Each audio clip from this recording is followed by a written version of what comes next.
Last week's blog post was on intermittent and episodic fasting. It went over well, but I got lots of questions, and I kind of figured I would. That's why I asked for questions, and that's why we do the blog posts. So today I'm going to go over some of those questions and get them answered, kind of a part two to last week's blog post. So I'm just going to jump right in. First question I got, and I'm grouping these, right? I got four main questions, but they were all phrased different ways by different people. So I think if I answer these four, it'll pretty much cover what I got. When to do intermittent versus episodic fasting? That was a pretty common question in some way, shape, or form. I guess I kind of gave the impression that you only need to do episodic fasting if you're having trouble with intermittent fasting, if intermittent fasting isn't working for you. It can work that way. It can certainly help you become, episodic fasting can certainly help you become more metabolically flexible so that intermittent fasting works better for you. But there are other advantages to doing an episode of fasting. So it's not uncommon for me to have patients that are doing intermittent fasting on a fairly regular basis, but they still periodically do an episode of fasting, 2, 3, 4, 5 days. Up to really 7, 8, I've had patients even do 10 days, 12 days worth of fasting.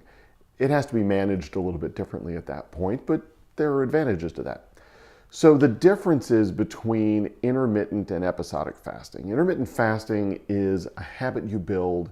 It becomes part of every day. It's part of your daily schedule. So you get a little bit of the benefit of fasting every single day, every single week, month, year.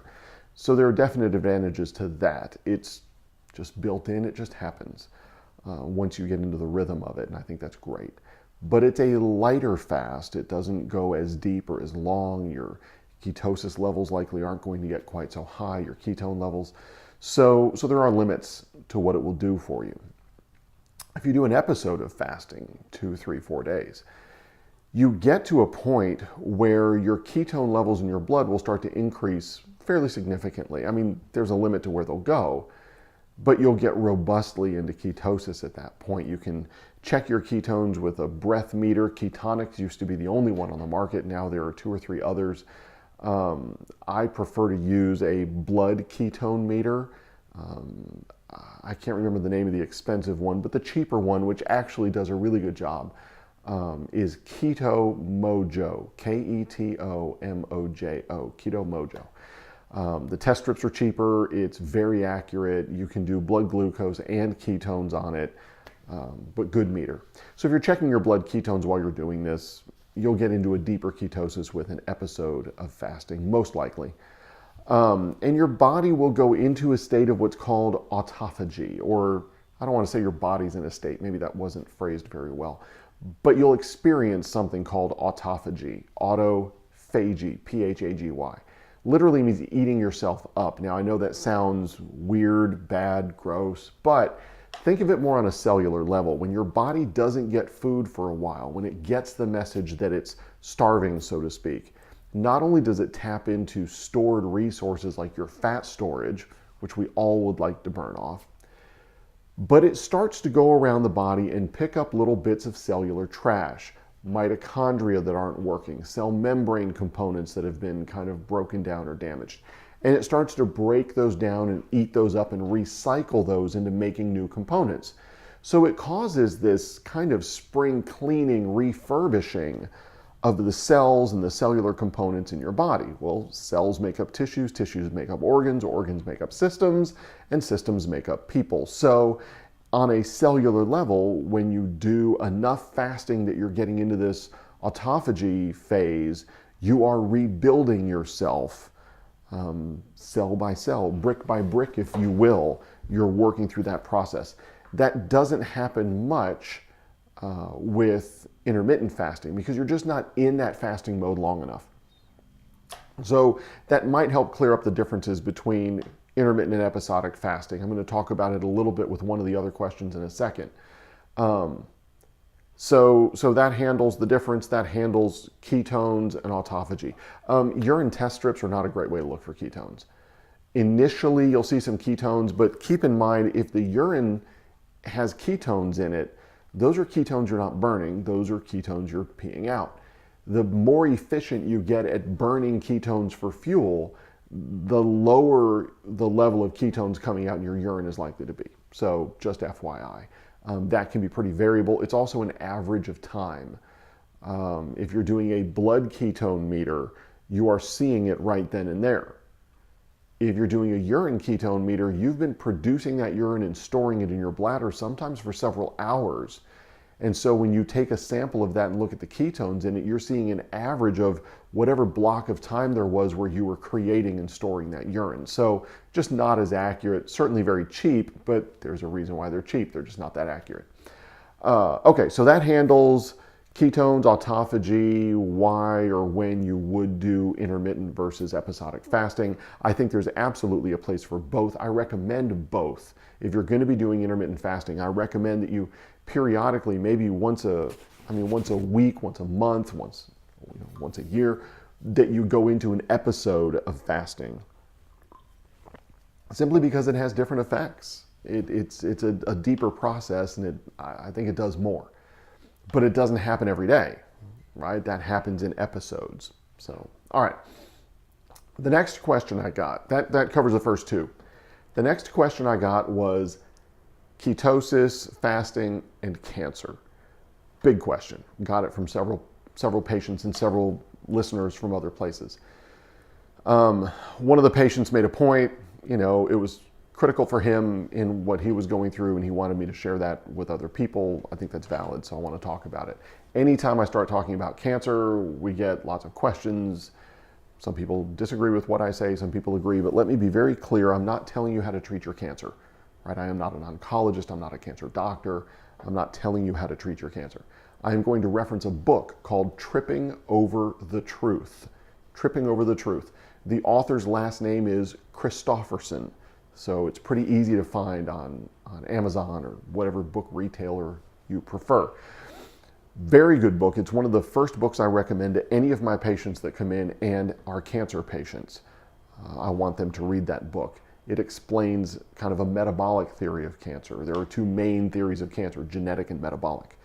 This explains the metabolic theory of cancer. I don't think, personally, my opinion, I don't think we are squarely in one camp or the other. I think the metabolic theory and the genetic theory do kind of have room to fit together like puzzle pieces and kind of complete the picture of how cancer develops, but a whole different video.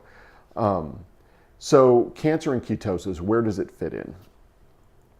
In the book, they talk about not necessarily sugar causing cancer, but sugar being rocket fuel for cancer. If there's cancer growing in you a little bit, you feed that sugar and you're asking for this explosion, right? You're fertilizing the cancer at that point. People that disagree with me, I've had arguments with oncologists in the past about this. Oh, sugar's got nothing to do with cancer. Understand how a PET scan works, PET, PET scan, and you'll understand why we clearly say with confidence that sugar feeds cancer. If you were to get a PET scan to find out where cancer is in your body, they start an IV and they put in radioactively tagged glucose, sugar. They put it in your veins and then they let you lay very still for 15 or 20 minutes. So you're not using muscles and doing all of that. You lay very still. And then they do this, basically a CAT scan on you. And all of the places where that radioactive sugar has kind of congregated, those light up like little light bulbs in your body because they're much more metabolically active than the rest of your tissue. They're taking up that sugar at a much higher rate than the rest of the tissue in your body, and those are the tumors. If a PET scan works because the tumors take up the radioactively tagged sugar more rapidly than any other tissue in your body to the point where they light up on the CAT scan like little light bulbs, then cancer likes sugar. It's not rocket science. That being said, if you picture these tumors in your body, let's say I've got a tumor here. Picture that tumor sucking up sugar, right? It's changed its metabolism. It's fermenting sugar for fuel. So it does, a couple of things. It ferments sugar and it reproduces itself. It's like this little primordial survival mode that it's in. Just replicate as fast as you can and suck up all the sugar you can. One of the things you'd like to do is deny it the sugar. right? Let's starve that thing. If the rest of your body can live on ketones, but the tumor can't, then why not put your body in a state of ketosis? So a book like Tripping Over the Truth would recommend that when you get your diagnosis, as soon as you find out you have cancer, or really as soon as you're fearful that it's there, right? When you find something that's going to send you to the doctor to be investigated, do an episode of fasting. Put yourself in ketosis. That's also partly why it's important to be metabolically flexible. That way, anytime you choose to, you can put yourself in ketosis. But why not do an episode of fasting, get rid of all the carbohydrates, let your body burn ketones. If you have enough body fat, fine. If you're, a competitive athlete at 12% body fat, you're not going to be able to do comfortably 3 or 4 days of fasting. Then you're going to have to add more fat to your diet as fuel for you to live on, but just leave the carbohydrates out. So you go into a state of ketosis, you're starting to starve the cancer. At that point, if you go in for a cancer treatment, chemo, radiation, surgery, whatever, the cancer is already in a weakened state. So if you take a weakened cancer and apply something that's supposed to kill it, that's what we call a press pulse approach. Press pulse is terminology that's been used in, environmental science, evolutionary science, where a certain species is put under pressure, that's the press, by changes in environment, right? Their food supply is dwindling, or they're being hunted by more predators than they used to be, something like that. That's the press. And then there's a pulse. Then there's a volcano eruption, or there's, some major shift in the environment. Winter comes, that would be a pulse. And that's what knocks them out and they go into extinction. So there's kind of this press pulse approach with cancer in this way, that if you flush your body with ketones and you're not providing the sugars that the cancer wants, that's the press. That puts pressure on the cancer cells. They're not as healthy as they used to be. They're starving, they're wondering what's going on. And then there's the pulse, whether that's chemo or radiation, or whether that's an alternative treatment like hyperbarics or ozone or Laetrile or whatever, okay? I'm not recommending or denying that any of these have any impact. I'm just saying these are some of the things that my patients have done over the years. So regardless of whatever treatment you're doing, let that be the pulse, but let the press be denying the cancer the sugar, right? And any of you that have spent time in a chemo room know that they feed you sugar. There are literally, when you're in there getting your IV of chemotherapy, there are donuts and chips and crackers and Ensure and Boost, and it's like they're throwing sugar at you when you walk in the door. Stupid. Anyway, all right, I won't get on that soapbox because we'll be here all day. So cancer and ketosis, cancer and episodic fasting. If you can't fast into ketosis, here's the next big question. What about putting yourself on a ketogenic diet, eating enough fats that you're in ketosis, like 70% of your calories from fats, keep the carbohydrates at 20 or 30 grams a day or less? That should put you into ketosis. You're not burning off your storage, but you're burning off the fats that are coming in here. From a cancer perspective, same difference, right? If you're thin enough that you don't have body fat to burn off, but you want to be in ketosis, feed yourself into ketosis. There are lots of resources on how to do that. Exogenous ketones, which are ketones that come in as a supplement. There are lots of companies out there making exogenous ketones. They definitely have their place in the market. They're great for brain function. If you are going to fast, putting in a little bit of ketone can give you a little boost of energy. It can take care of some of the hunger cravings. So not a bad idea in that sense. Most of them don't come with any carbohydrates. Watch for weird sugars. Sometimes they have xylitol and stuff in them, which can be kind of problematic for many people. But the research on cancer, whether flushing yourself with ketones in a supplement form has the same effect as fasting or ketogenic diet, that research is a little bit fuzzy, so just be aware. But probably better to have ketones from an outside source than not have ketones at all when you're going through a process like that. Okay, so that's cancer and ketosis. I don't want to get too far into it. I guess I can do a whole nother video on it if you guys really want. But again, I'm not telling you how to treat your cancer. I'm not telling you that ketones get rid of cancer. I am just presenting information that was in the book Tripping Over the Truth and some logic and telling the chemo rooms to get rid of the sugar. Kind of not debatable there. All right, Last main question, and it's going to seem silly when I ask, but I think it's actually a really good question. What can I eat while I'm fasting? First of all, not much. But to not make a joke out of it, truly, something is going to go in your mouth while you're fasting. Water, herbal teas, not sweet tea. Those of us, Texas, Georgia, places like that, not sweet tea. Herbal tea, coffee, black coffee, water, not your mocha, frappa, caramel, something, latte, whatever. Just plain black coffee. Try to make sure it's good quality. One of the most common contaminants in coffee is mold. So if you get a coffee that's tested to be mold free, that's fantastic. Organic is a nice second choice. Doesn't guarantee there's no mold. So anyway, coffee, tea, water, bone broth. Bone broth, my favorite brand is Kettle and Fire. If you look at the patient resources section of this page, you'll see a link to Kettle and Fire. So bone broth has fat and salt in it, some minerals in it that you'll need, electrolytes and things, but it really doesn't have any carbohydrate in it. So it's a great resource while you're fasting. Day 2, 3, 4, you're going to need some electrolytes at that point. So make sure some of that comes in. So those are all options while you're fasting. Can you just do a water fast? Yes, you can.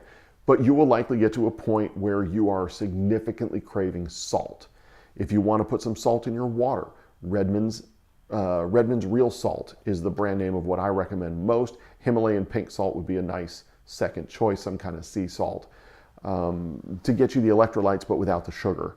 At that point, some people even just put salt in their water and drink it, and they actually crave some of that. Fruit and vegetable juice. A lot of people, want to do that because it's very nutrient dense and it's got some of the electrolytes in it. But be very careful of the carbohydrate content in that. It will likely take you out of ketosis. So I would avoid that while I'm fasting. Now, a juice fast is certainly valuable. It's a whole different thing. It's not likely to put you in ketosis. So while you're fasting, if you're doing it to get into ketosis, then I would avoid the juice fast, or simply do your juice at a particular time and then wait 24, 48 hours before you do it again. There are certain pills you can take. For example, in my office, SP Green Food or Cruciferous Complete, that have vegetable material in them, but they really don't have much in the way of carbohydrates. Something like that could be something you could use.